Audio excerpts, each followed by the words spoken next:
nepoštena mediji so dejansko razkrili nekaj čistih goljufij in to tudi dokazali. Na drugi strani, da je razlog za nobenih sankcij, neko medsebojno pokrivanje strank, tudi to ni res.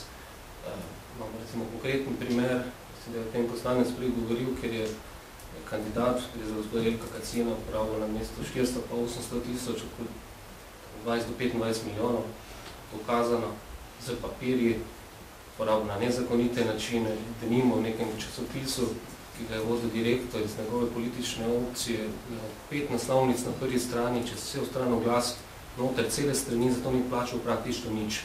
Objavljena izjava naslednje direktorce, da je vsa dokumentacija uničena. Objavljene izjave o tem, da je račune plačeval študentski servis, kar absolutno ne bi smel.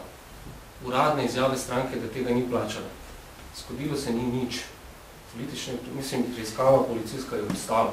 Vse institucije so bile tiho. Računsko sodišče pa je sporočilo, potem, ko je pač lahko prebralo v časopisih, da je za nič upravno pregled, da ne bo dvakrat presojili istega primera. Kljub temu, da je v celoti zgrešilo pregled, res je, da ima zelo nizke pristojnosti. Ampak ta primer je značilen. Če v tem primeru, ko je bilo jasno, razvidno, nima nobene sankcije, je seveda nepošteno v kateremkoli drugem primeru pričakovati sankcije. Goljufija je sistem. Vsaj to se zdi. In povrh vsega je ta kandidat, ki je na ta način pridobil poslanski sedež, kasneje je postal še kandidat za evropskega poslanca, bil za to izvoljen, postal predsednik stranke politične, bil za to izvoljen. Tu ni bilo nobenih protestov, nobenih pomislekov, zgodbe je potem umrli. To je na nek način lepa zgodba, ki kaže, kakšno je resnično stanje. Ne to, kar zdaj samo lepo govorimo. Ne pokrivajo se stranke, pokriva se cel sistem. Zakoni so zelo slabi, sankcije ni. To je pač problem. Ja, ampak kdo določa sistem? Politične stranke sprejemajo zakone. Ki postavijo tudi šefe institucij, ki potem zavarujejo te iste politike. Ampak mediji so na to upozorili, tudi na to, da je zakonodaja za nič. To sem jaz mislim, da rekla, da so mediji izpostavili. Ako mi dopuštate, ja bi samo se vratio korak napred. Pitanje financiranja političkih stranaka nije samo pitanje financiranja političkih stranaka. To je uopće financiranje javne sfere, odnosno transparentnosti javne vlasti. Da li je javna vlast transparentna ili nije? U svakom pogledu, zato je zakon o pravom pristupu informacijama, zato je zakon o sprečavanju sukoba interesa, odnosno su konflikta interesa itd. itd.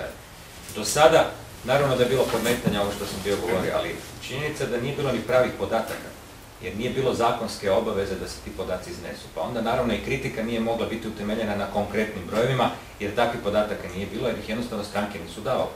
Ali u širem kontekstu financiranja općenito onoga tko operira u javnoj sferi, a to su političke stranke, naravno da imate vrlo interesantne priče u Hrvatskoj. Evo, unazad godinu dana, vjerojatno i do vas doprla ta priča, otvara se pitanje pojedinih transakcija provedenih u Hrvatskoj za vrijeme rata, za financiranje obrane. Recimo, slučaj Dijamanti, jedan od naših generala, Vladimir Zagorec, koji je trenutno u Austriji.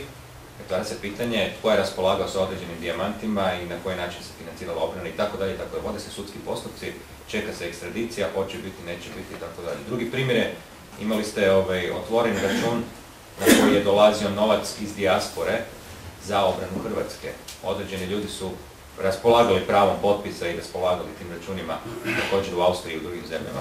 Ali su ti računi bili potpuno netransparentni, nigdje nije zapisano, odnosno nedovoljno zapisano kako se ti sredstva sa tih računa trošila. Znači tu se opet otvara jedno pitanje. Kompletno pitanje financiranja, dakle političkih stranaka je nešto što se mora promatrati u puno širem kontekstu. Znači, transparentnost javne vlasti da ili ne, postoji ili ne postoji.